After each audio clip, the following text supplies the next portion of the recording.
Gracious and loving God, may your word be open to our hearts and our hearts open to your word. I do know if you've been reading the text in the order of service there, it did say that there was, the extended reading was going to take the place of a sermon. I didn't get to see that before I started my preparation for today. If you're a glass half full sort of person, at this point you'd be saying, oh great, all that and we get a sermon too.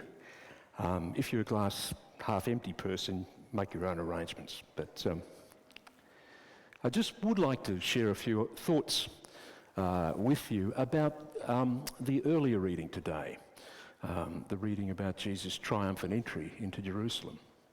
And it's very appropriate that Jesus would have chosen a donkey for his entry into Jerusalem.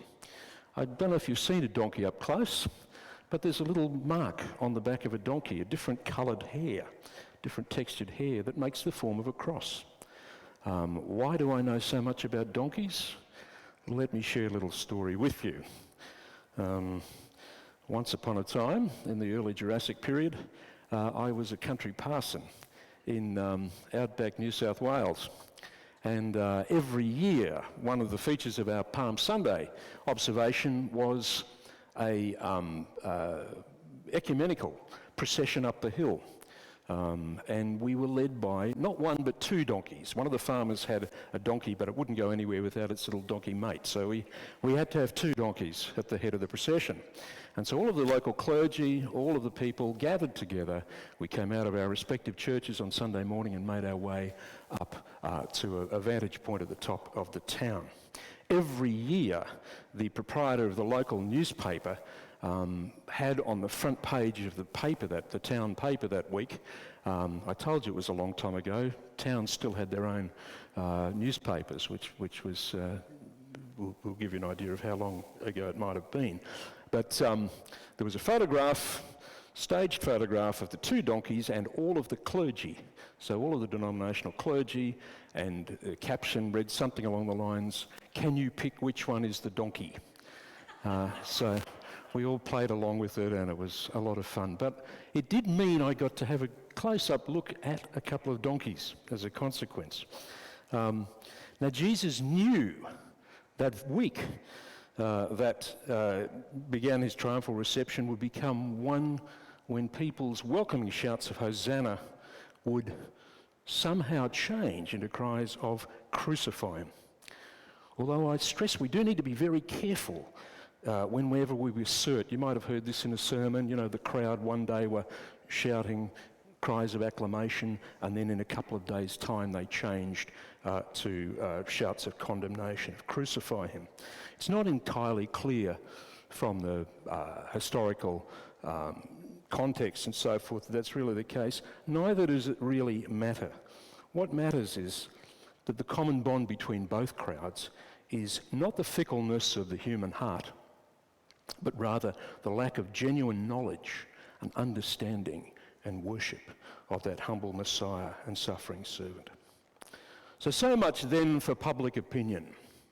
Friends, if Christians, like us, expect that we're always going to meet with approval and popularity from our fellows, if we haven't already, somewhere down the track, we're going to get a very nasty surprise.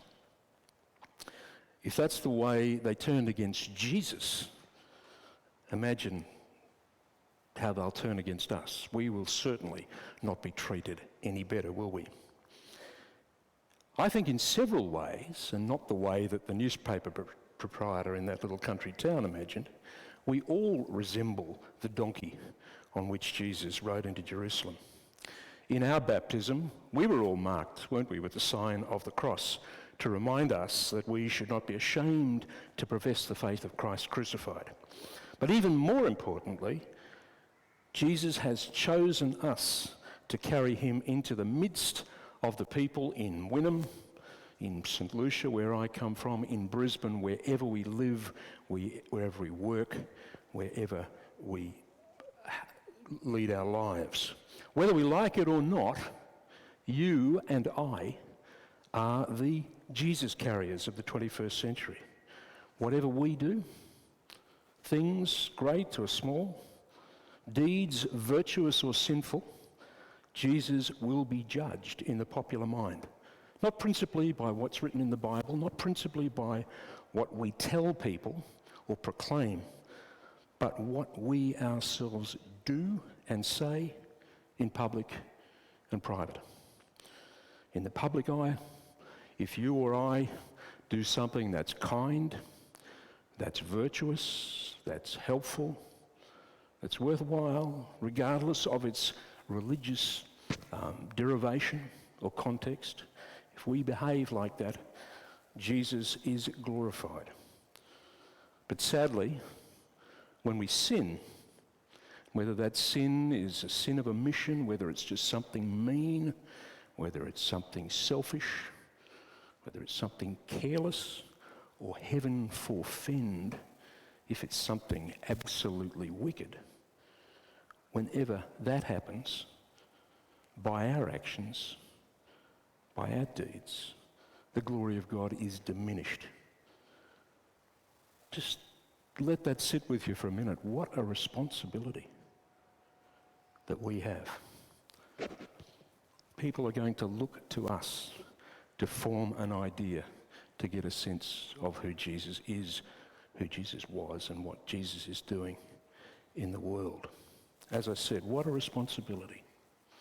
But also, let me hark back to whether you're a glass half empty or a glass half full sort of person, it's also an opportunity, isn't it? And just before we start saying, oh, look, I couldn't possibly do that. I couldn't be a Jesus carrier. I'm no good at that sort of thing. Just remember that donkey that we read about, or heard read about in our first gospel reading this morning, the donkey which Jesus chose to carry him into Jerusalem had never been ridden by anybody else ever before. But Jesus knew what that donkey, and Jesus knows what you and I are capable of. The Lord be with you.